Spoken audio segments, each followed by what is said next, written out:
What I want to talk about in this video are the notions of electronegativity,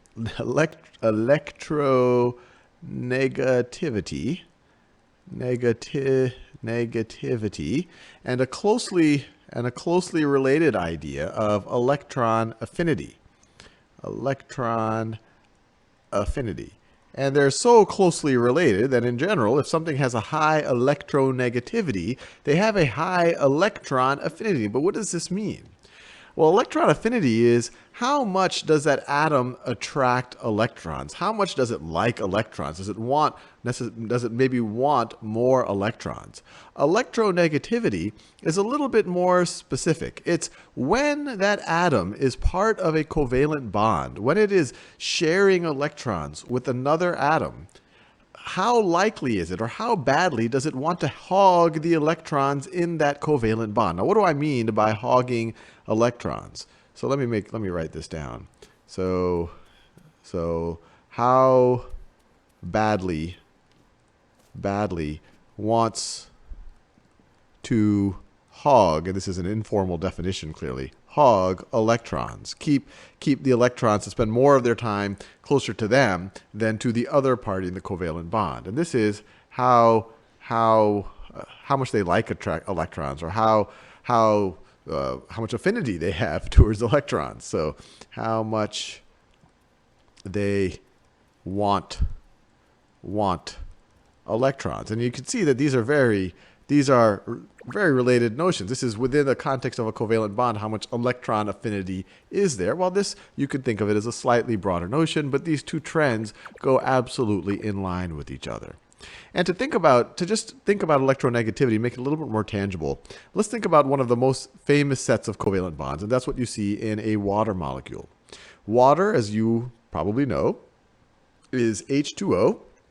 You have an oxygen atom, and you have two hydrogens. Each of the hydrogens have one valence electron, and the oxygen has, we see here in its outermost shell, it has 1, 2, 3, 4, 5, 6 valence electrons. 1, 2, 3, 4, 5, 6 valence electrons. And so you could imagine hydrogen would be happy if it was able to somehow pretend like it had another electron. Then it would have an electron configuration, a stable first shell that only requires 2 electrons. The rest of them require 8. Hydrogen would feel, hey, I'm stable like helium if it could get another electron. And oxygen would feel, hey, I'm stable like neon if I could get 2 more electrons. And so what happens is they share each other's electrons. This electron could be shared in conjunction with this electron for this hydrogen. So that hydrogen can kind of feel like it's using both and it gets more stable. It stabilizes the outer shell, or it stabilizes the hydrogen. And likewise, that electron can be shared with the hydrogen, and the hydrogen can kind of feel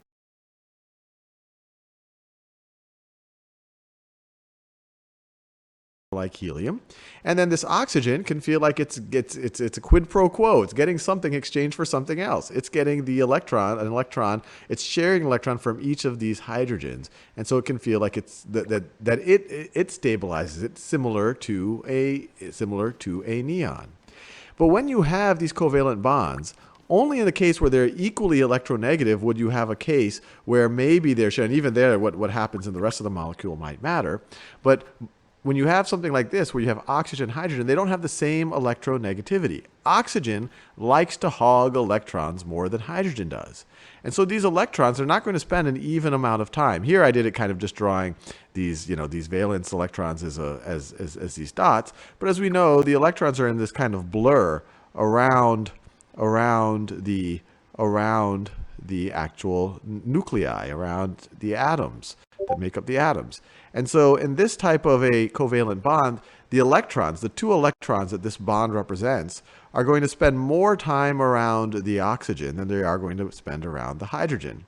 And these 2 electrons are going to spend more time around the oxygen than are going to spend around the hydrogen. And we know that because oxygen is more electronegative. And we'll talk about the trends in a second. But this is a really important idea in chemistry, and especially later on as you study organic chemistry. Because we know that oxygen is more electronegative, and the electrons spend more time around oxygen than around hydrogen, it creates a partial negative charge on this side and partial positive charges on this side right over here, which is why water has many of the properties that it does. And we go into much more depth in that in other videos. And also when you study organic chemistry, a lot of the likely reactions that are going to happen can be predicted, or a lot of the likely molecules that form can be predicted based on electronegativity, especially when you start going into oxidation numbers and things like that. Electronegativity will tell you a lot.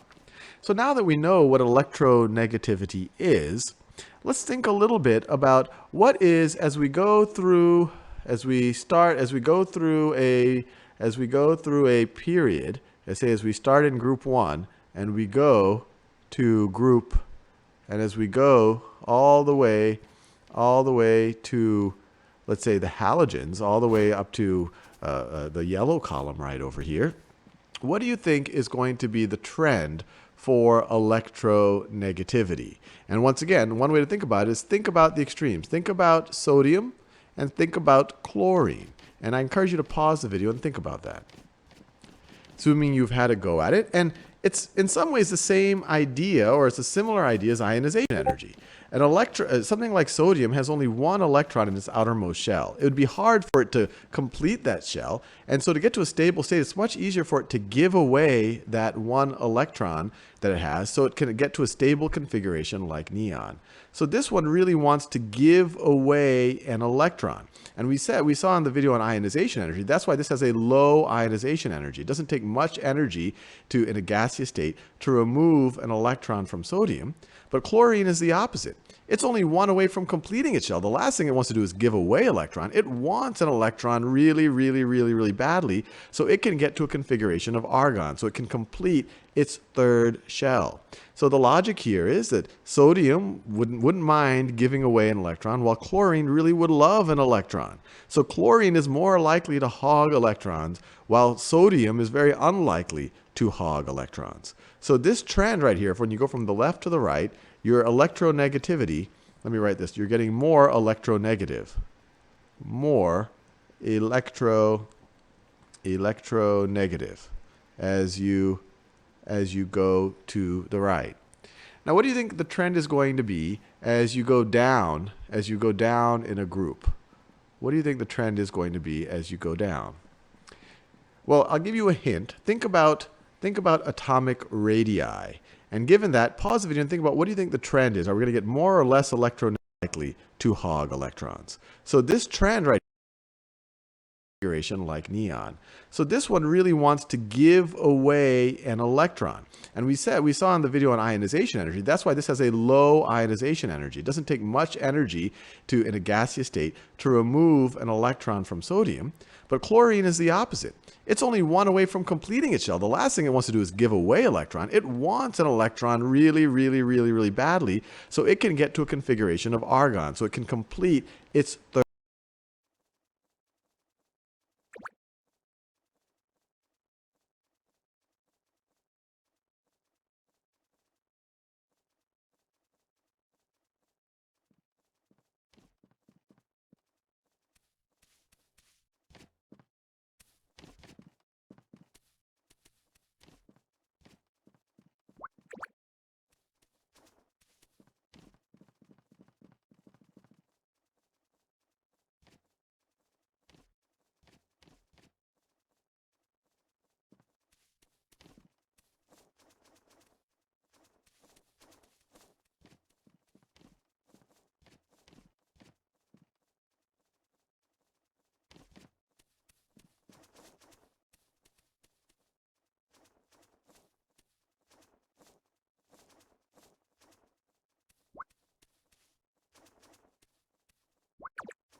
I need stamina.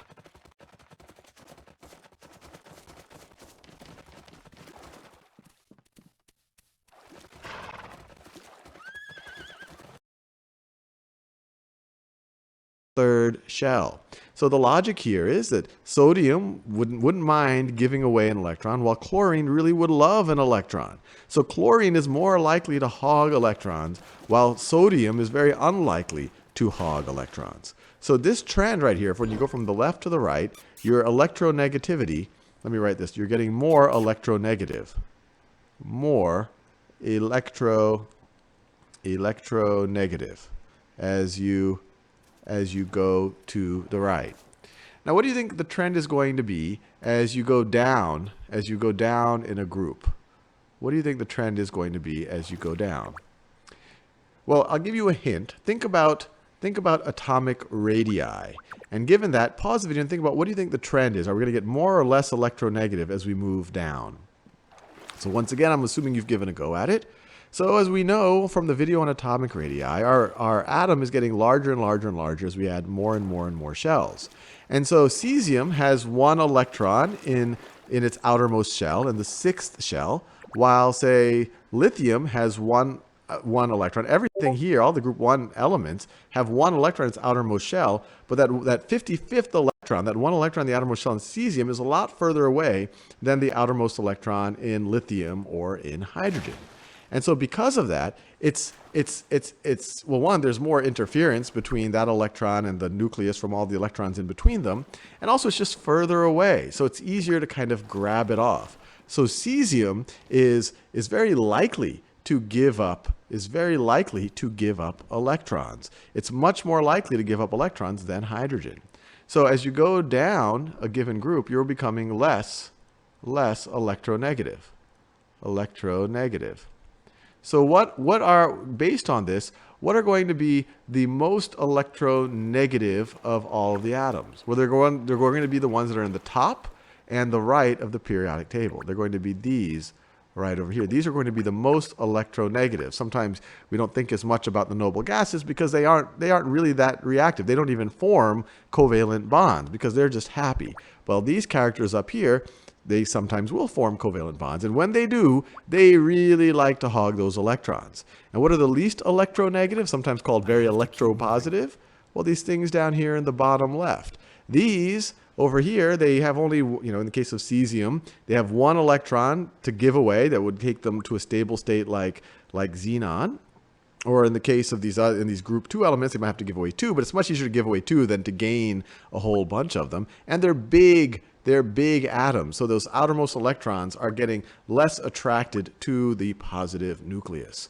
So the trend in the periodic table, as you go from the bottom left to the top right, you're getting more electronegative.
So many regrets.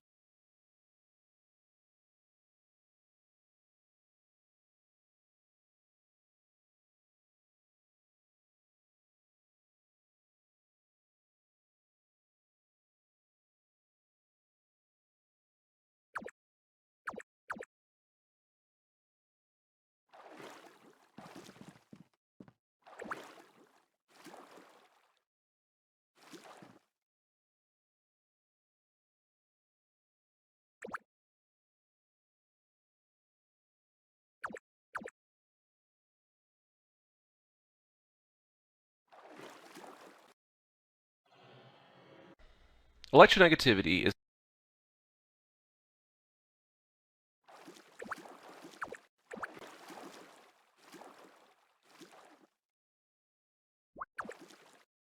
Electronegativity is probably the most important concept to understand in organic chemistry. We're going to use a definition that Linus Pauling gives in his book, The Nature of the Chemical Bond. So Linus Pauling says that electronegativity refers to the power of an atom in a molecule to attract electrons to itself. So if I look at a molecule, I'm going to compare two atoms in that molecule. I'm going to compare carbon to oxygen in terms of the electronegativity. And to do that, I need to look over here on the right at the organic periodic table, which shows the elements most commonly used in organic chemistry.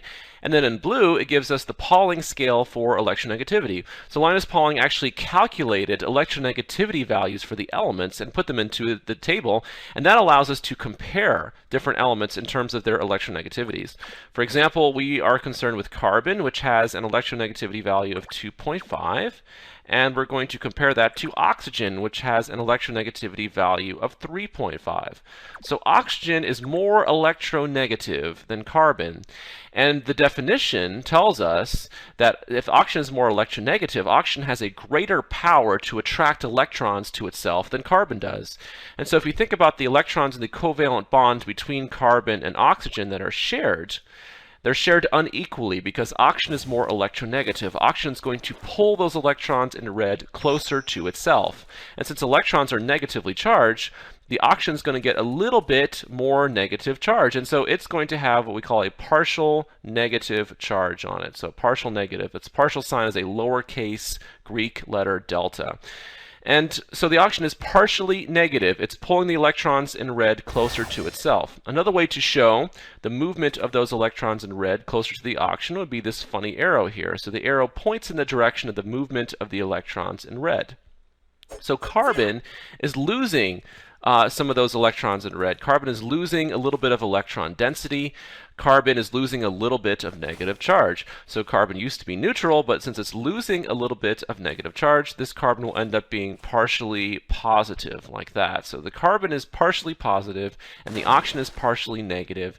That's a polarized situation, right? You have a little bit of negative charge on one side, a little bit of positive charge on the other side. So it's still a covalent bond, but it's a polarized covalent bond due to the differences in electronegativities between those two atoms. Let's do a few more examples here where we show the differences in electronegativity. So if we're thinking about a molecule that has two carbons in it, and I'm thinking about what happens to the electrons in red, well, for this example, each carbon has the same value for electronegativity, right? So the carbon on the left has a value of 2.5, the carbon on the right has a value of 2.5. That's a difference in electronegativity of 0, which means that the electrons in red aren't going to move towards one carbon or towards the other carbon. They're going to stay in the middle. They're going to be shared between those two atoms. So this is a covalent bond, and there's no polarity situation created here since there's no difference in electronegativity. So we call this a nonpolar covalent bond. All right, so this is a nonpolar covalent bond like that. Let's do another example. Let's compare carbon to hydrogen. So if I had a molecule and I have a bond between carbon and hydrogen, and I want to know what happens to the electrons in red between the carbon and the hydrogen, we've seen that carbon has an electronegativity value of 2.5, and we go up here to hydrogen, which has a value of 2.1, and so that's a difference of 0.4. So there is a difference in electronegativity between those two atoms, but it's a very small difference. And so most textbooks would consider the bond between carbon and hydrogen to still be a non-polar covalent bond. All right, let's go ahead and put in the example we did above, right, where we compared the electronegativities of carbon and oxygen, like that. When we looked up the values, we saw that carbon had an electronegativity value of 2.5, and oxygen had a value of 3.5 for a difference of 1. And that's enough to have a polar covalent bond, right? This is a polar covalent bond between the carbon and the oxygen. So when we think about the electrons in red are pulled closer to the oxygen, giving the oxygen a partial negative charge. And since electron density is moving away from the carbon gets a partial positive charge. And so we can see that if your difference in electronegativity is 1, it's considered to be a polar covalent bond. And if your difference in electronegativity is 0.4, that's considered to be a nonpolar covalent bond. So somewhere in between there must be the difference between nonpolar covalent bond and a polar covalent bond. And most textbooks will tell you approximately somewhere in the 0.5 range. So if the difference in electronegativity is greater than 0.5, you can go ahead and consider it to be mostly a polar covalent bond. If the difference in electronegativity is less than 0.5, we would consider that to be a nonpolar covalent bond. Now, I should point out that we're using the Pauling scale for electronegativity here, and there are several different scales for electronegativity. So these numbers are not absolute. These are more relative differences, and it's the relative difference in electronegativity that we care the most about. Let's do another example. Let's compare oxygen to hydrogen. So let's think about what happens to the electrons between oxygen and hydrogen. So the electrons in red here.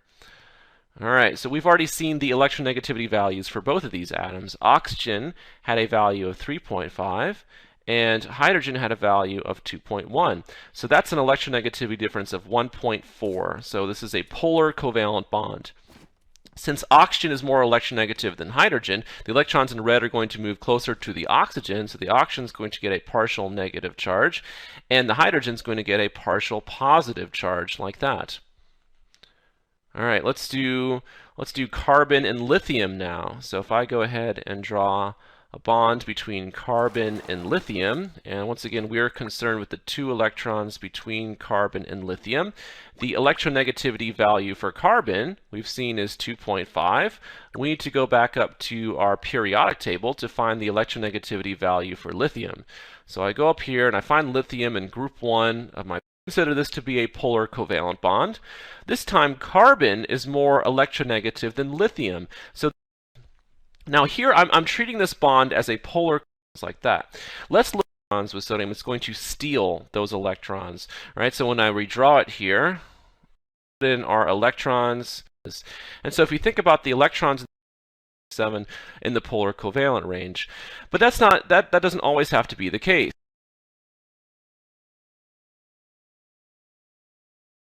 What I want to do in this video is discuss what it means to be a metal or metallic nature. So first, let's just think about the metals that we encounter in everyday life, or based on our experience, the things that we associate with being a metal.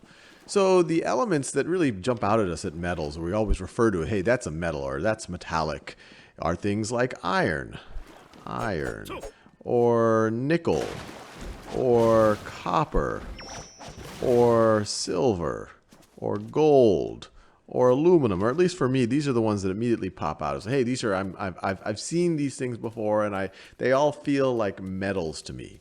But now let's think about what's true about these things, and as we'll see, many other elements on the periodic table that give them this metallic nature. What do we associate with having a metallic nature? Well, one is that these things can be shiny.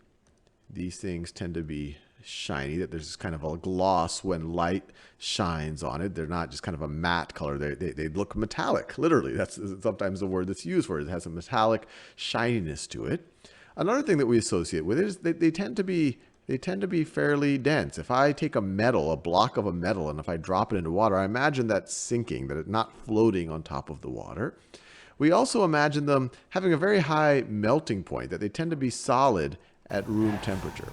Solid at room temperature. And as we'll see, this is true of all metals except for one of them, which is mercury, which is shiny, but at room temperature, as you might be familiar, is in its liquid form.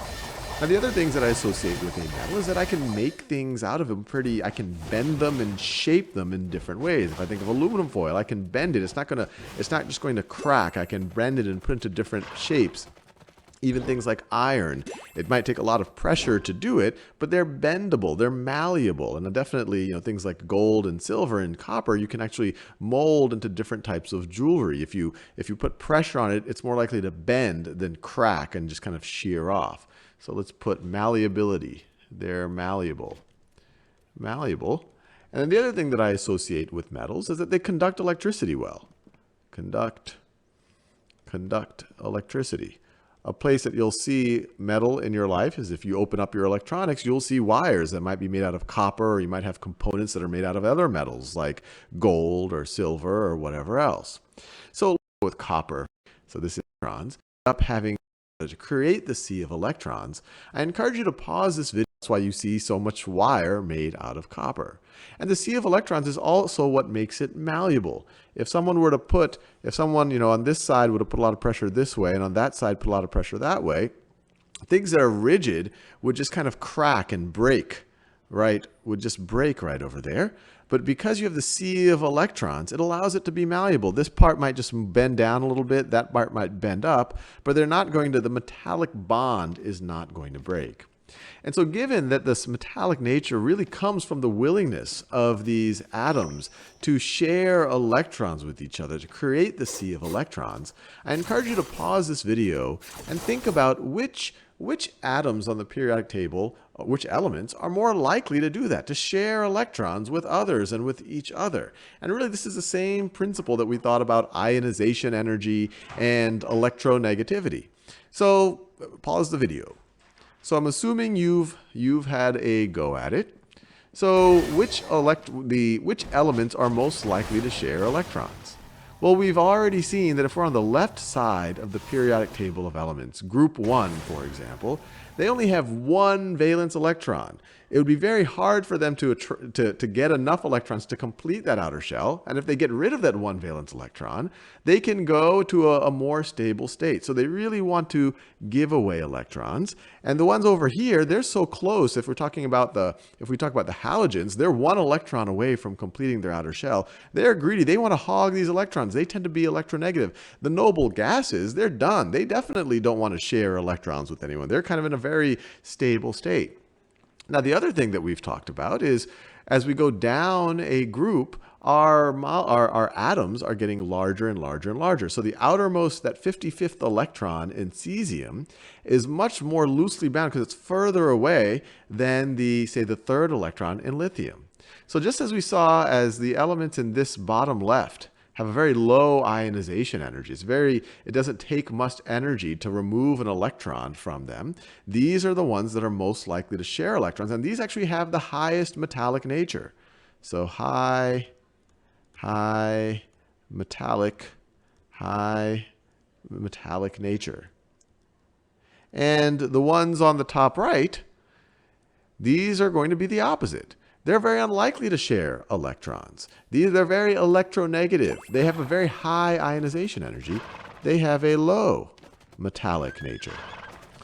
So I can imagine some things are popping into your brain at this point. We started thinking of the elements that in our everyday life we associate with metals. But what I'm saying is that these things over here have an even higher metallic nature. But what about something like calcium? Every day when a lot of people imagine calcium, they think of kind of a white chalky substance, very rigid, not very malleable, not very good, not very shiny, not very good at conducting electricity. Based on what I just told you, this would have a higher metallic nature than something like aluminum. And what you have to remind yourself is that what you see is not actually pure calcium. That kind of chalky thing, that's calcium carbonate. Pure calcium, this is actually a picture of pure calcium. And it is shiny. It does have these metallic properties.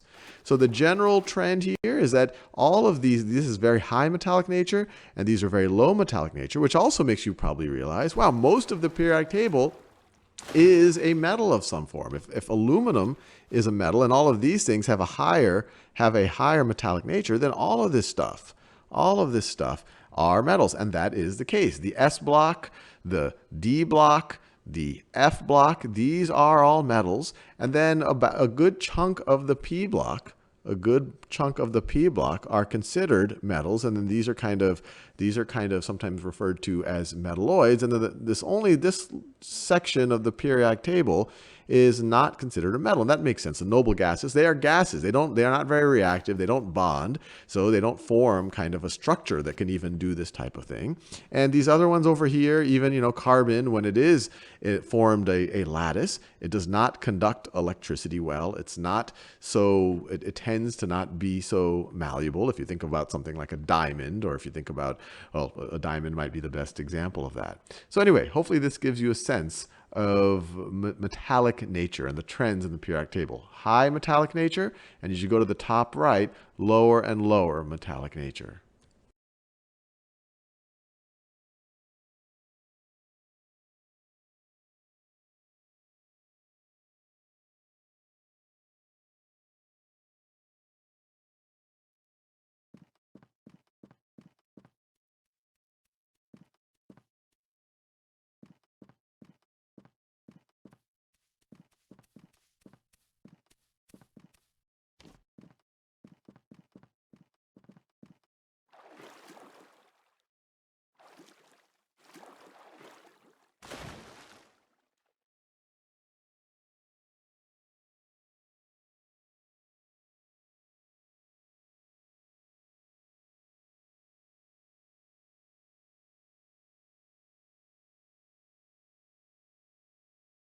The example I'm going to look at In the is last video. making magnesium chloride, MgCl2.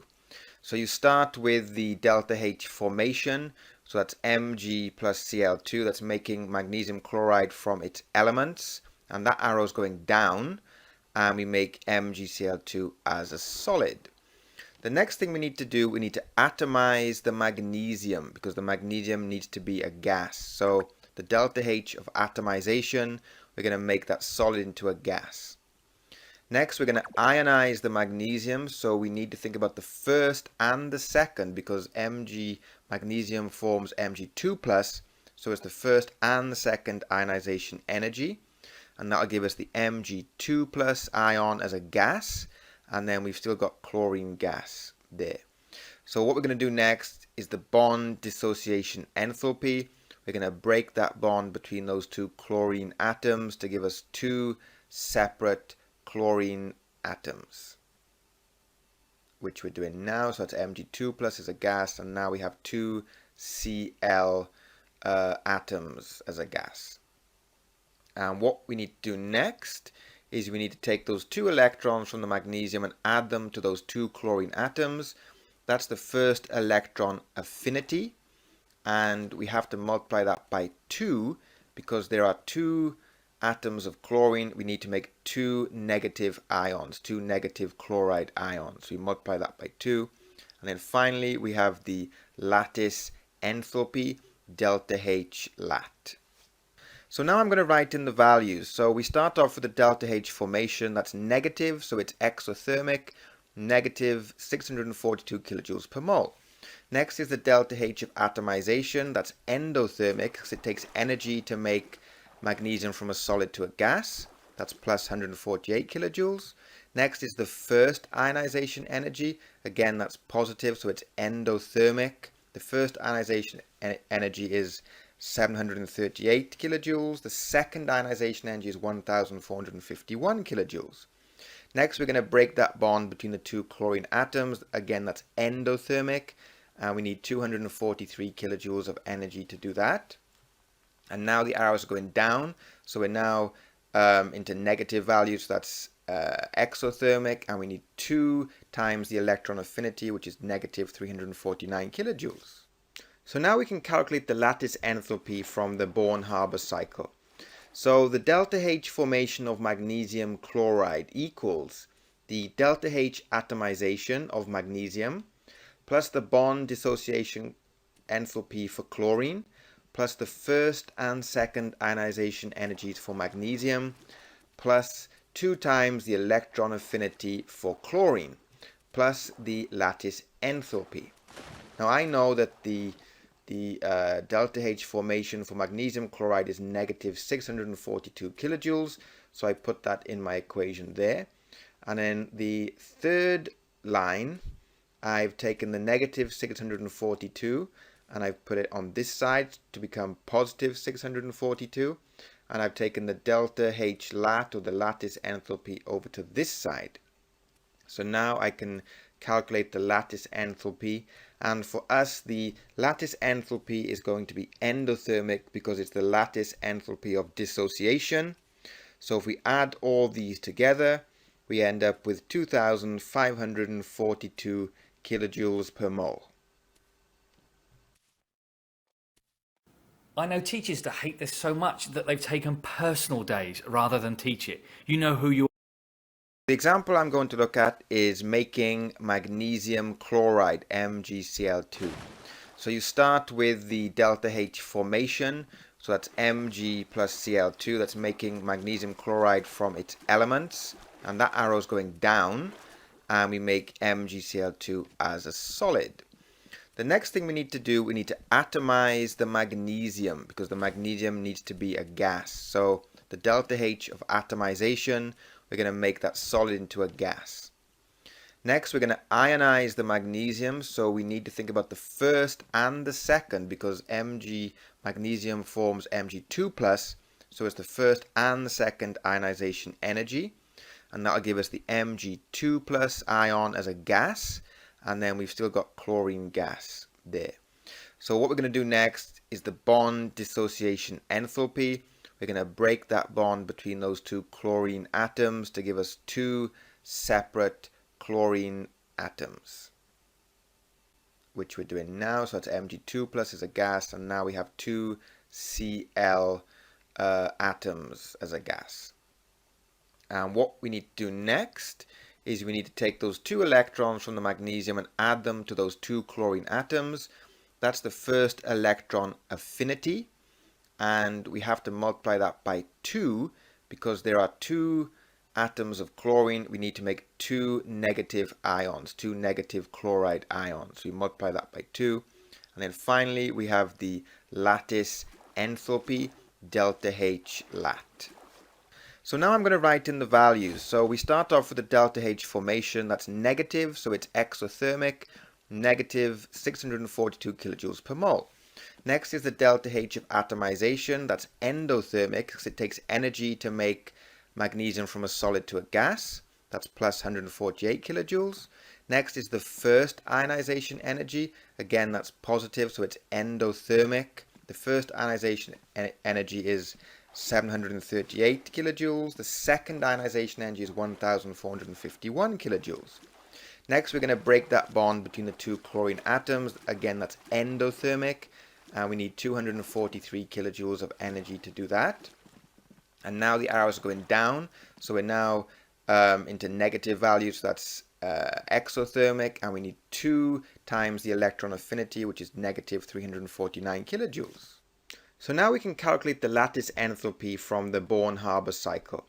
So the delta H formation of magnesium chloride equals the delta H atomization of magnesium plus the bond dissociation enthalpy for chlorine plus the first and second ionization energies for magnesium plus 2 times the electron affinity for chlorine plus the lattice enthalpy.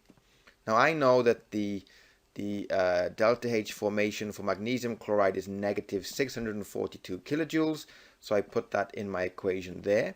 And then the third line, I've taken the negative 642 and I've put it on this side to become positive 642, and I've taken the delta H lat, or the lattice enthalpy, over to this side.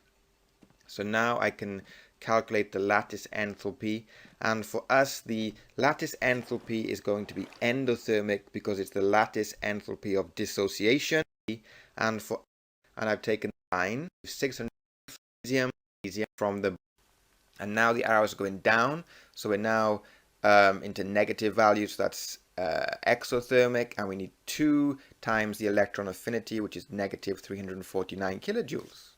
So now we can into negative values. So that's exothermic, and we need 2 times the electron affinity, which is negative 349 kilojoules.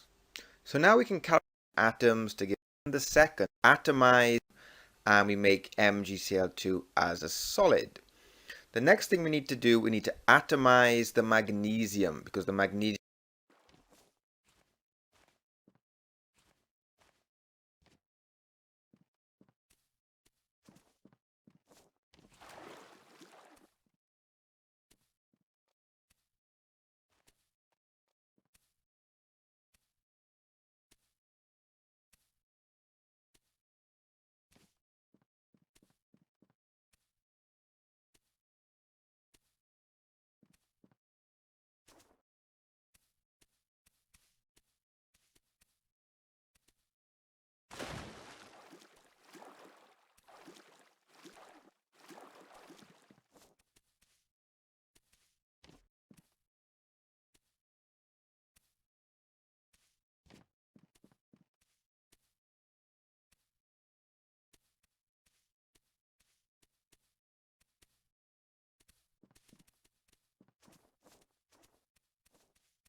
is justice.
Hello.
Magnesium needs to be about the first, and then we've still got chlorine gas, and now we have 642 kilojoules per mole. Next is the delta H of atomization gas, endothermic. The first ionization energy is 738 kilojoules. The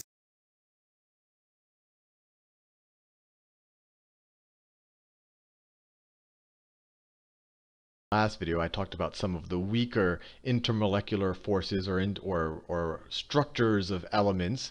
The weakest, of course, was the London dispersion force. In this video, I'll start with the strongest structure, and that's the covalent network. So if you have a covalent network crystal, and let me actually define the word crystal. Crystal is just when you have a solid where the molecules that make up the solid are in a regular, relatively consistent pattern. And this is versus an amorphous solid where everything is kind of just a hodgepodge, and there's different concentrations of different things at different of ions and different molecules at different parts of the solid. So a crystal is just a very regular structure. Ice is a crystal because once you get the temperature low enough in water, the hydrogen bonds form a crystal or regular structure, and we've talked about that a bunch. But the strongest of all crystal structures is the covalent network. Covalent network. And the biggest, though, or the prime example of that is carbon when it forms a diamond. So the covalent network, carbon has four.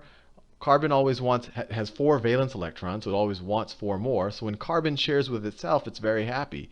So what it can do is it can form 4 bonds to 4 more carbons. And then each of those carbons can form 4 more bonds to 4 more carbons. To 4 more carbons. And, and this one, 1, 2, 3. And it just keeps going on. This is the structure of a diamond. And the reason why this is such a strong structure is because you can almost view the entire, in fact, you should view the entire diamond as one molecule because they all have covalent bonds. These are actual sharing of electrons. And these are actually the strongest of all molecular bonds. So you can imagine if the entire solid is made out of this network of carbons, you can have an extremely strong, extremely high boiling point substance. And that's why a diamond is so strong, and that's why it's so hard to boil a diamond. Now the next two, and it depends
on your special cases of I guess the next most solid version of a solid, and it depends which case you're talking about. One are the ionic crystals, and I'll do them both here because one isn't necessarily ionic crystal, and the next is a metal. Well, it's not the next. They're kind of the metallic crystal. And these bonds, I mean, let's say the most common ionic molecule, or that's not exactly the right word, because to some degree, let's say if I had some sodium and some chloride, and just remember what happens with sodium chloride is the sodium here really has one extra electron that doesn't touch each other. So this is they are black electrons. They're allowed to roam free. Because of the idea of electrons kind of gives you a little give in when you're kind of moving around the metal. The noble gases, water, because the water molecule, we've gone over this tons of times. It has a negative end because oxygen is hoarding the electrons, and the hydrogen is positive because the electrons are pretty stripped of it. So when you put these sodium and chloride ions in the room or in the water solution, the positive sodiums want to get attracted to the negative side of this dipole, and then the negative chlorides, Cl minus, want to go near the hydrogens. So they kind of get dissolved in this. They don't necessarily want to be, they still want to be attracted to each other, but they're still also attracted to different sides of the water. So it allows them to get dissolved and kind of go with the flow of the water.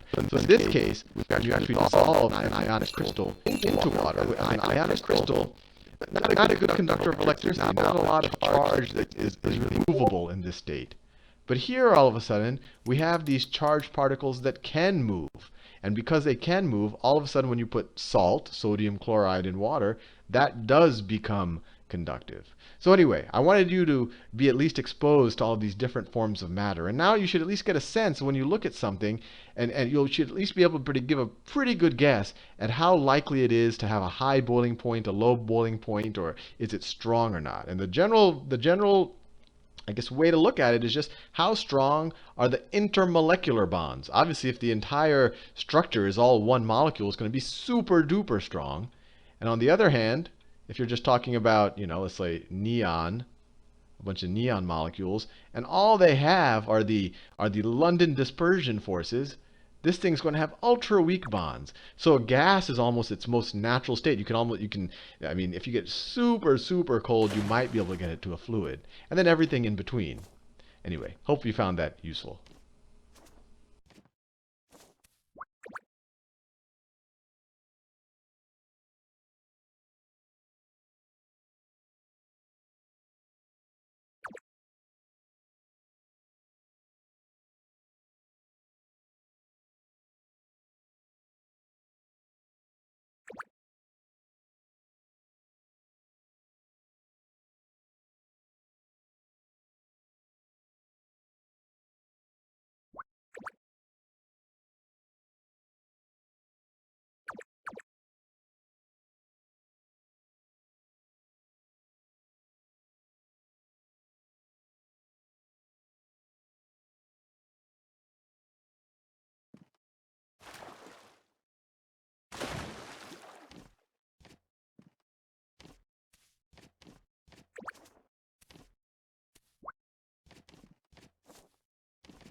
Here's some of the guidelines for drawing dot structures. So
Will I ever find peace?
I will make amends for my mistakes.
find peace.